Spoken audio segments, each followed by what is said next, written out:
இந்த பதிவு வந்து தப்பான வீடியோ போடுற பெண்களுக்காக தான் இந்த பதிவு. நான் வந்து ஒரு 4 நாள் முன்னாடி தூத்துக்குடி சம்பவத்தை பற்றி ஆம்பளைங்களாம் திட்டி வீடியோ போட்டிருந்தேன்.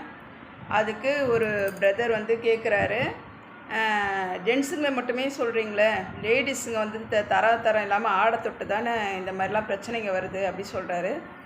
100க்கு 100 உண்மைங்க. நீங்கள் சொல்கிறது உண்மை தான், நான் இல்லைன்னு சொல்லலை. நானும் அதே மாதிரி எல்லா ஜென்ஸுங்களையும் சொல்லலை, சரிங்களா? அதுமாரி குறிப்பிட்ட ஜென்ஸுங்க மட்டும் தான் நான் அதுமாரி பேசினேன், சரிங்களா? இப்போ நான் என்ன சொல்ல வரேன்னா, தயவுசெய்து வந்து லேடிஸுங்களாம் வந்து கொஞ்சம் டீசெண்டாக வீடியோ போடுங்க, சரிங்களா? லைவுன்னு ஒரு பேரில் நீங்கள் பண்ணுறீங்க பாரு அக்குறுமணியாயம், அப்பா அந்த கடவுளுக்கே அடுக்காது. உட்காந்துக்கின்னு இதை திறந்து காட்டுறதும் அதை திறந்து காட்டுறதும், பிராவை அவுத்து போடுறதும், பாவாடை கட்டுறதும், இதுக்கெல்லாமா லைவு? அதை பார்க்கறதுக்குன்னு வரானுங்க பாரு சில பசங்க. அவனுக்கு என்ன பண்ணுவானுங்க, காஜலில் இருக்கிறானுங்க, கல்யாணம் ஆகாமல் யார் என்ன காட்டுவான், அலையிற வயசு அது. நீங்கள் இதுமாரி காடு தொட்டு அவனுக்கு என்ன பண்ணுறானுங்க, கெடுவி கிடச்சாலும் குழந்தைங்க கிடச்சாலும் விட மாட்டானுங்க. போயிட்டு அவனுங்கள போய் இதுமாரி கட்டாயப்படுத்தி இதுமாரி எடுத்து வச்சிட்றானுங்க.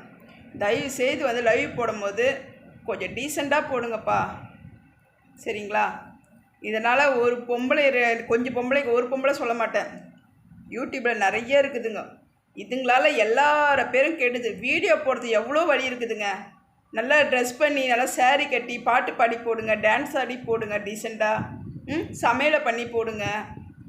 எவ்வளோ சொல்லிகிட்டே போகலாம், எவ்வளோ இருக்குது வீடியோ போடுறதுக்கு. இனிமேல் உடம்பை காமிச்சு தான் நீங்கள் சம்பாதிக்க, அந்த பணம் சத்தியமாக நிலைக்காது உங்களுக்கு, சரிங்களா? மற்ற பசங்களுக்கு எடுத்து நான் அந்த தாய்மார்களாம் எவ்வளோ கஷ்டப்படுவாங்க சொல்லுங்கள். உங்கள் புள்ள கெட்டு போனால் நீங்கள் ஒத்துப்பீங்களா?